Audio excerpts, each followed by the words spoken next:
tout sur Strict Come Dancing, qui est la version anglaise de l'émission, qui est la version originale de l'émission. Le format est anglais, pas américain.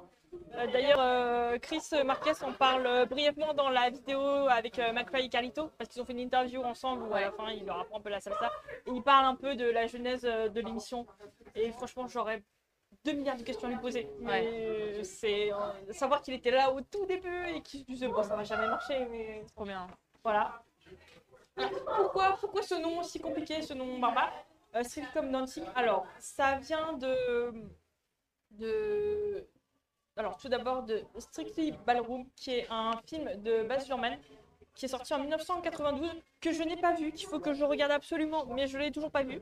Donc, Strictly Ballroom, ça c'est un peu strict, voilà. Et Ballroom, Ballroom, quoi, La danse de salon. la danse de salon. Et comme dancing, alors c'est donc Viens danser, c'était le format qui existait avant Strictly Come Dancing, où là, où là, en fait, c'était pas des célébrités, mais des anonymes qui apprenaient à danser. C'est encore mieux.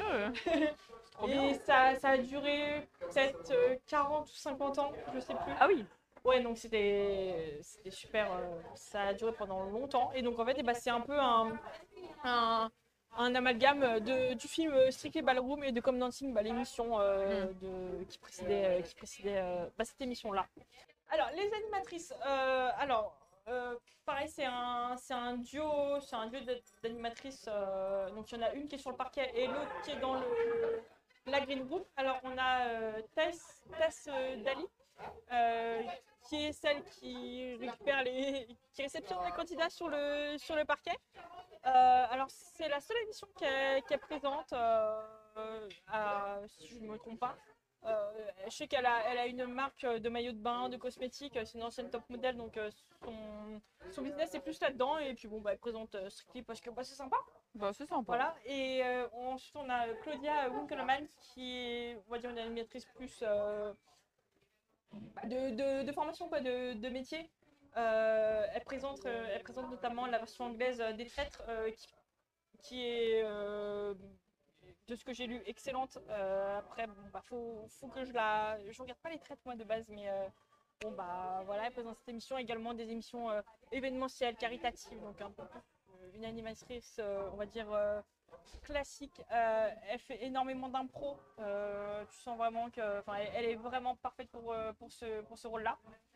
Walou. Ah oui, alors la green room là-bas, ça s'appelle le Clauditorium. Parce qu'elle s'appelle Claudia. Voilà, donc c'est le Clauditorium. Trop bien. Ah oui, non, mais pareil, c'est. Et donc elle tient ce rôle-là depuis 2011. Ok. Ensuite, les juges sont 4. Ils ont toujours été 4 depuis le début. Donc alors, on va aller de gauche à droite. Donc alors, on a Craig Revel Horwood, qui est un danseur plutôt contemporain jazz. Il a fait des apparitions dans des films, dans des clips, beaucoup de rôles dans des comédies musicales également.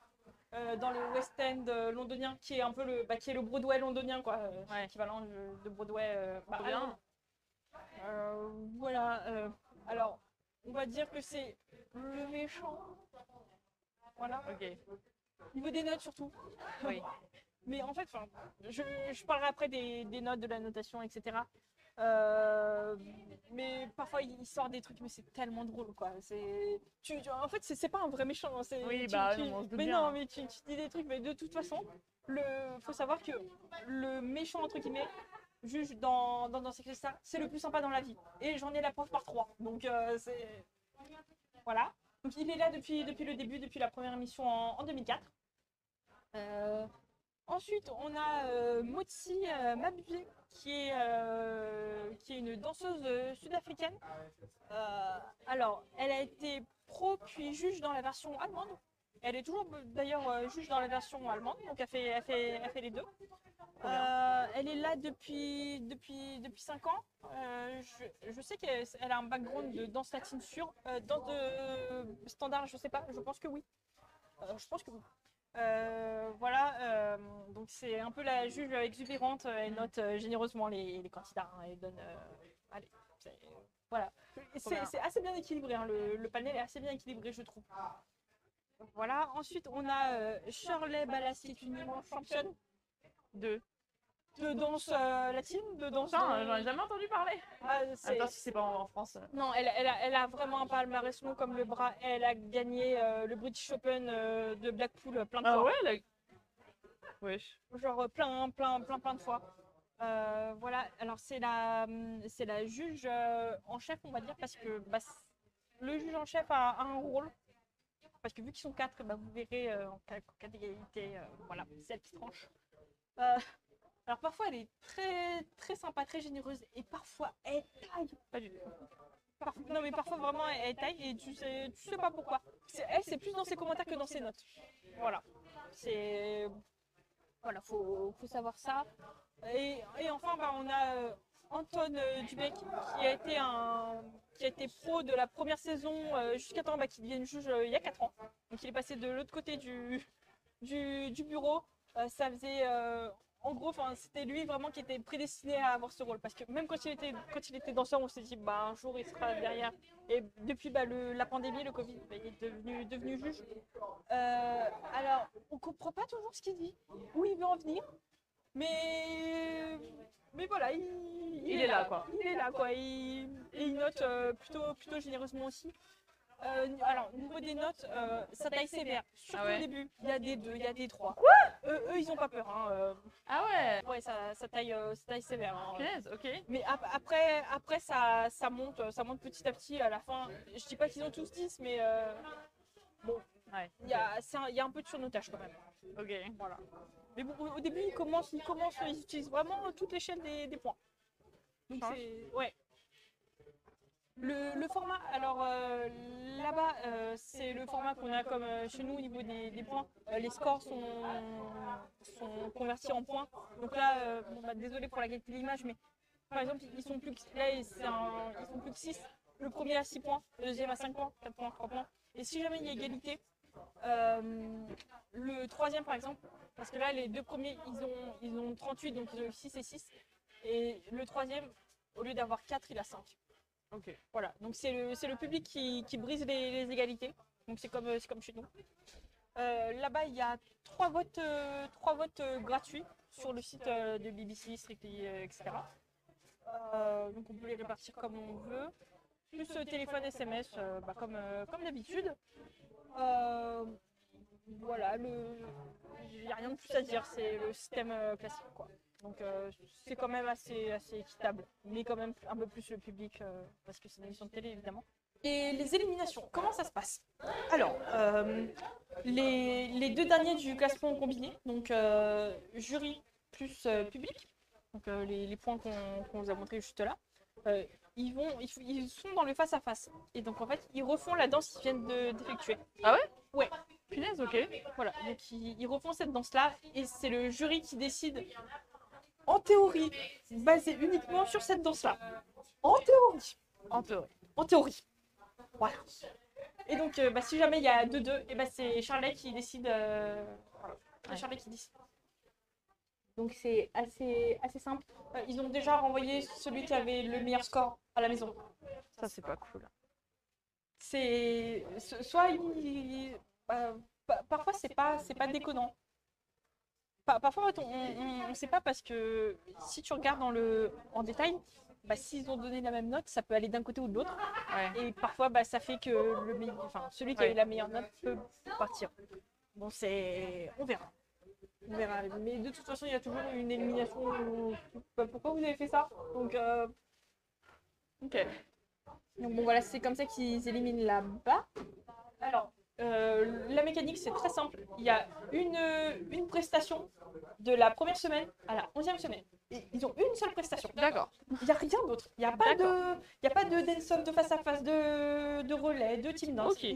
C'est juste une danse Ok. qui dure 1 minute 30. Ah bah merci, punaise. Hein. 1 minute 30, 1 minute 40. Ah, c'est bien, merci. Et alors là, bah, ce qui est marrant, c'est que la première émission dure 2h30, forcément, parce qu'ils sont 15. Ouais. Et le quart de finale elle dure 1h15. Bah En oui. fait, l'émission se réduit Bah oui. au fur et à mesure, donc c'est sympa en fait. T'as tout le temps le même contenu, peu importe. C'est cool. Ouais, c'est sympa. Mais ce qui fait que ça commence jamais à la même heure. Donc faut regarder, faut pas rater en fait. En demi-finale, ils ont deux prestations. Et en finale, ils font ils refont la prestation que le jury a choisie, souvent pour l'améliorer, Ok. leur prestation favorite, et Ouais. le freestyle, qui s'appelle Show Dance, là-bas. Ok. Voilà. Ça marche. Les thèmes. Alors, il y en a trois. Hein, on va pas il y a juste trois thèmes, c'est tout le temps les mêmes. Souvent, en semaine 3, c'est le cinéma. Donc, musique de cinéma, peu importe. Ça peut être Oscar, série, enfin, Ouais. voilà, cinéma. Halloween, forcément. La semaine d'Halloween.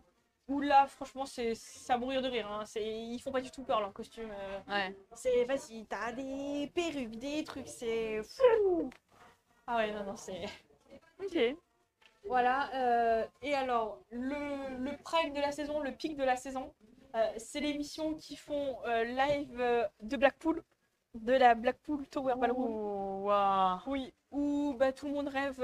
En fait, c'est pour vous dire, c'est comme si vous jouiez à un match de football à Wembley ou un match de tennis à Roland-Garros, ou Ouais. comme si vous rouliez une voiture aux 24 heures du Mans. Ouais, C'est c'est mythique. Blackpool, c'est C'est- Blackpool et Stuttgart, c'est deux salles que les compétiteurs qui font la danse sportive rêvent Voilà. de visiter. Et donc, eh ben, là-bas, c'est au mois de novembre, chaque année, ils vont là-bas, ils font l'émission live depuis là-bas. Et souvent, Trop bien. bah, dans l'émission, c'est là où ça commence à devenir vraiment sérieux, où il reste Ouais. que les meilleurs. Ouais, oui. Donc voilà, on a des prestations Incroyable. Ah, trop avec bien. plein de danseurs et c'est vraiment le prime de la saison. Quoi. Ok. Pendant le Covid, mais du coup, ils y sont pas retournés, ça Ouais. manquait. Et donc là, ils y sont retournés et voilà. Donc ça va être le 16 novembre. Ok. Et alors, les danses pratiquées, on a les 5 danses latines, les 5 danses standards, plus de la salsa, du tango argentin, de l'American smooth et du charleston. Donc ça, c'est les 14 de base.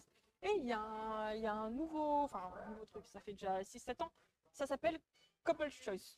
C'est pour introduire un peu des danses un peu exotiques. Donc c'est soit ils ont le choix, c'est une fois dans la saison, entre du contemporain, du jazz théâtre ou du street jazz. Voilà. Ok. Donc, C'est bien, c'est original, c'est ouais, cool. donc ça permet d'introduire des nouvelles danses, mais c'est borné à une fois dans la saison par couple. C'est vraiment là-bas, c'est vraiment avec cette version que j'ai appris les fondamentaux de chaque danse. C'est quoi la différence entre un tango et un tango argentin? C'est quoi la Ouais. différence entre une valse et une valse viennoise? Vraiment là, je pense que niveau basique, tu peux pas faire plus. Bon, eux, forcément, le public anglais va te dire que c'est que du freestyle, c'est que des fusions et qu'on reconnaît plus les styles. Mais je te jure que c'est vraiment, tu vas vraiment kiffer. Ok. Tu vas vraiment kiffer niveau contenu. Ok, bah j'ai voilà. trop hâte de voir. Niveau des costumes et tout. Trop trop bien. Voilà. Parce que du coup, la première, c'est samedi. Oui, c'est samedi. C'est pas encore sorti, donc on n'en parle pas. C'est là-bas, franchement, que niveau technique, j'ai vu les meilleures danses et à la fois les pires. En fait, le spectre est tellement énorme Ok. là-bas et j'ai vu des trucs, mais t'as rien à dire, c'est injugeable, quoi. Voilà. Trop bien. Donc c'est. Ok, ça marche. Ça régale, hein, ça régale. Niveau musique, alors ça c'est vraiment le gros point que j'adore. Il y a un orchestre qui est bien visible. Il y a un orchestre qui joue vraiment tout en live. Tout est joué en live. Et ça s'entend hein, parce que des fois bah, t'as des notes qui passent pas. Voilà, il y a des petits glitches. Super. Mais ça donne vraiment une âme à l'émission. C'est vraiment chouette parce que, alors moi au début, pourquoi j'ai accroché avec ce format, c'est que, alors certes c'est la danse qui est mise en valeur, qui est évaluée parce qu'elle est évaluée, mais bon, t'as à la fois de la danse, t'as à la fois de l'acting parce que bah, ils jouent des personnages, Ouais, faut interpréter. t'as à la fois du chant en live et de la musique en live. Donc en fait ça réunit tous les arts de la scène et du spectacle au moins.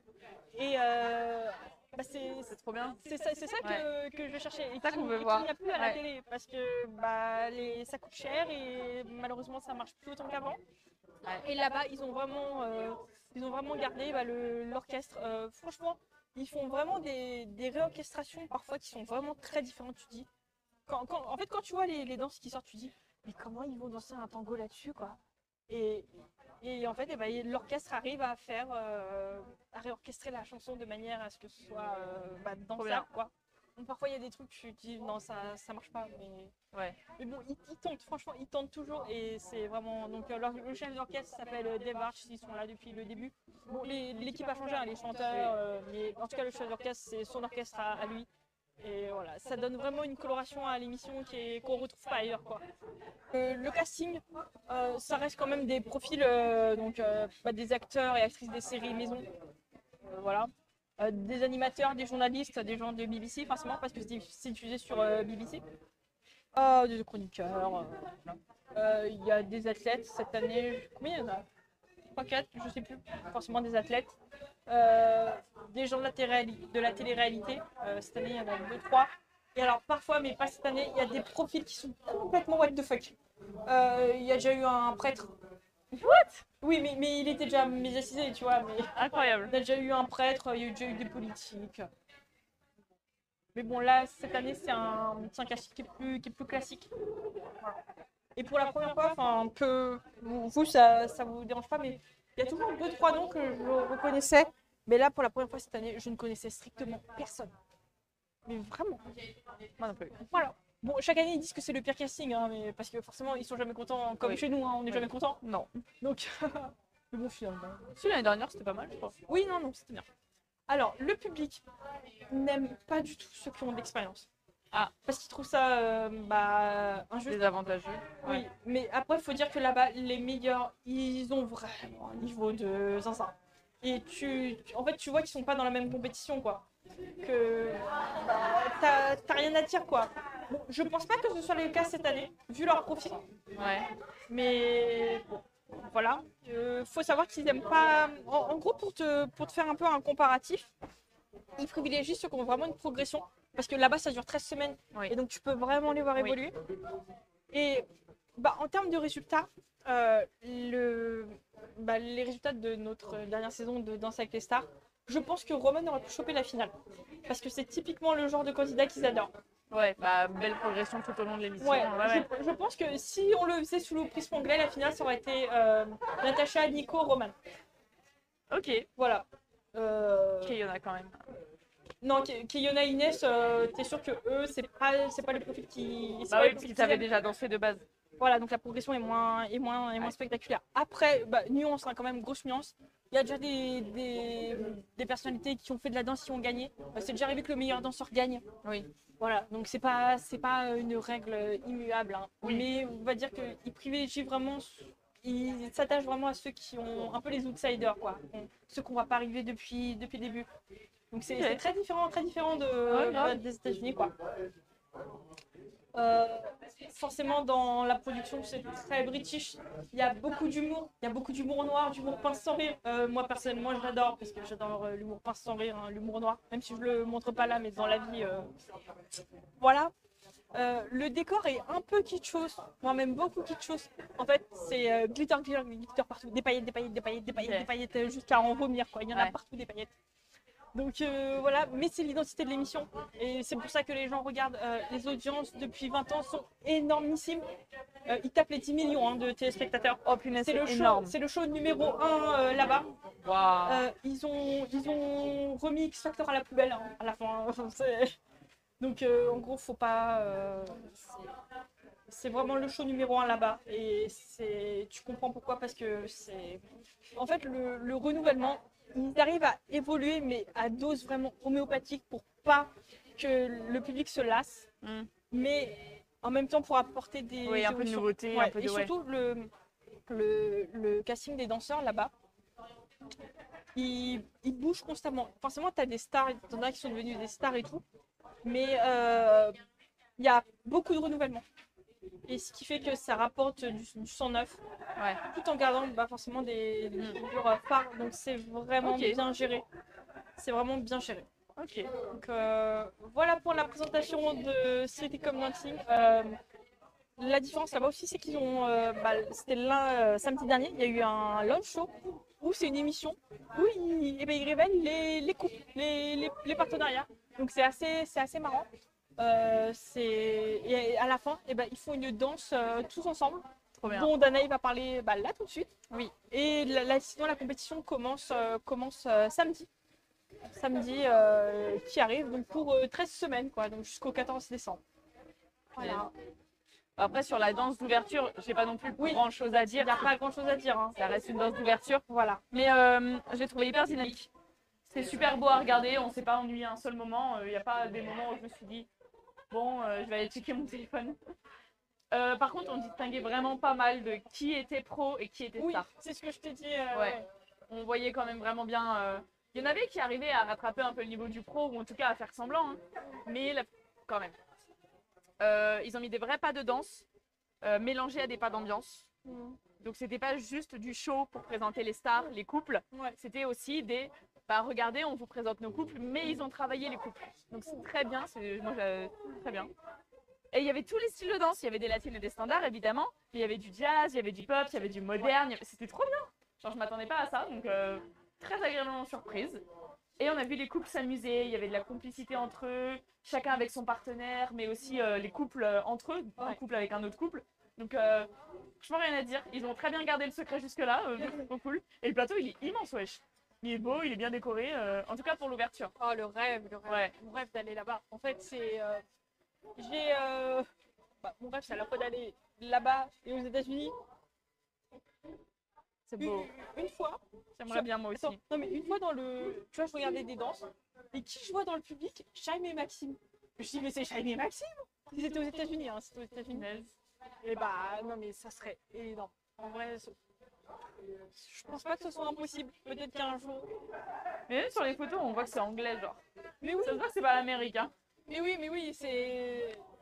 En fait, c'est pour ça que moi je regarde les trois parce que les trois sont différents. En Ouais. fait, c'est trois programmes différents. Ouais. C'est le même format, le Oui. même concept, mais c'est tellement différent Mais c'est trop bien. que en fait, moi je me lasse pas. Tu vois. Ouais. Enfin, voilà. C'est trop bien. Et donc, je suis super contente de le partager avec quelqu'un parce que je n'en ai jamais parlé à personne. Enfin, avec ma mère, on regarde dans Sex et Star, mais enfin, tu vois, on regarde comme ça, quoi. Et là, pour le coup, je le partage avec toi et avec vous. Donc, voilà. Quoi, Merci de nous suivre, merci d'être là et de partager ça avec nous.